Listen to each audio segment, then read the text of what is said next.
Channel 9 proudly presents the premier television news special, JFK. With Peter Jennings. 20 years ago this month, John Fitzgerald Kennedy's presidency came to its tragic end in Dallas. On the East Coast, a clear day. The radio was playing one of the president's favorite songs.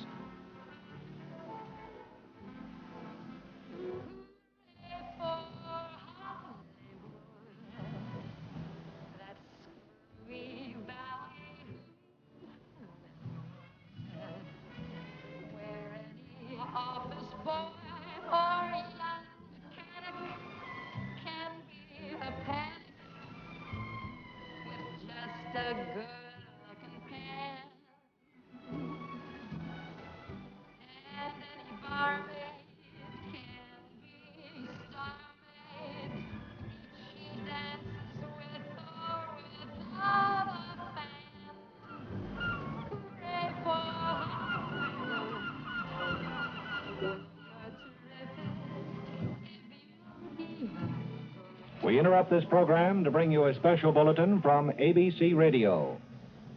3 shots were fired at President Kennedy's motorcade today in downtown Dallas, Texas. State and local police have sealed off the area at Hyannis Port where the Kennedys live. No one permitted to get near that area.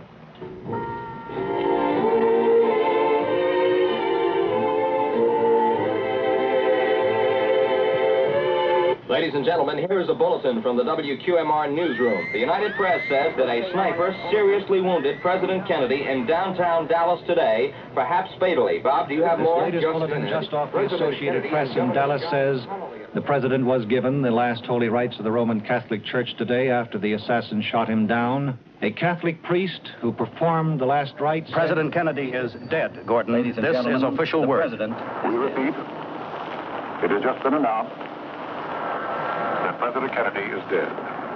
A plane carrying Secretary Rusk and 5 other cabinet officers to Japan has turned back. Rusk immediately decided to call off the scheduled goodwill visit to Japan. The plane on which Mr. Rusk was flying also carries White House Press Secretary Pierre, Salinger, Treasury Secretary Dillon. I heard this voice come on the radio and say, Wayside, stand by. Wayside was my code name. And he repeated that about every minute for about 5-10 minutes, I forget exactly now. And finally he said, Wayside, Lancer is dead. Lancer was the code name of the president. And there has not been a day in 20 years that somebody has not talked to me about John Kennedy. Not a day, no matter where I am in the world. So it is impossible to forget about him. This is the BBC Home Service.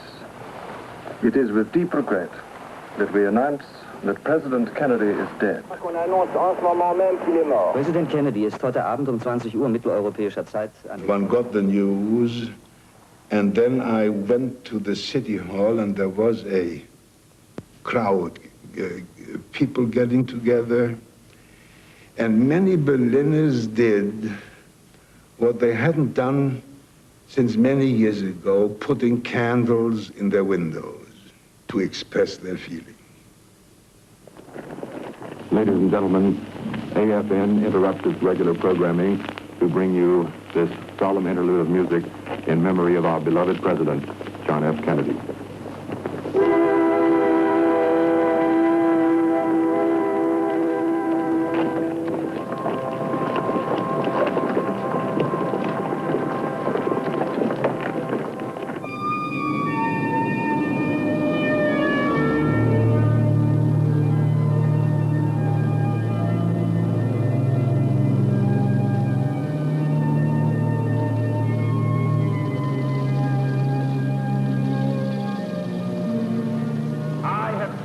this country from one end to another.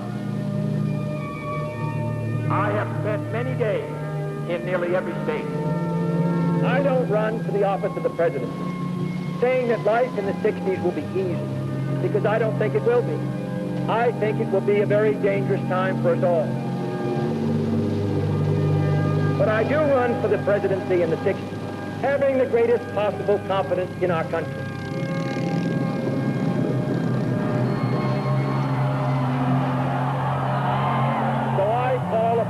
join me in this election on our journey to the new frontier, recognizing that what we do here will finally determine the fate of freedom around the world. I ask you to join us in all of tomorrow's yet to come, in building America, moving America, picking this country of ours up and sending it into the 60s. The day of his assassination was etched into the memory of every American alive at the time. 20 years after his death, the words of John F. Kennedy still linger, as do the hopes and the promise of his presidency. His assassination, after little more than 1,000 days in office, pushed the legacy of his administration into the realm of myth, shrouded our view of his tenure with a sadness at what he might have accomplished. Tonight, we're going to look at the realities of the Kennedy presidency, what he achieved, where he failed, how close he came to meeting the promises he set for himself and the nation. We'll also try to understand why his memory haunts us still.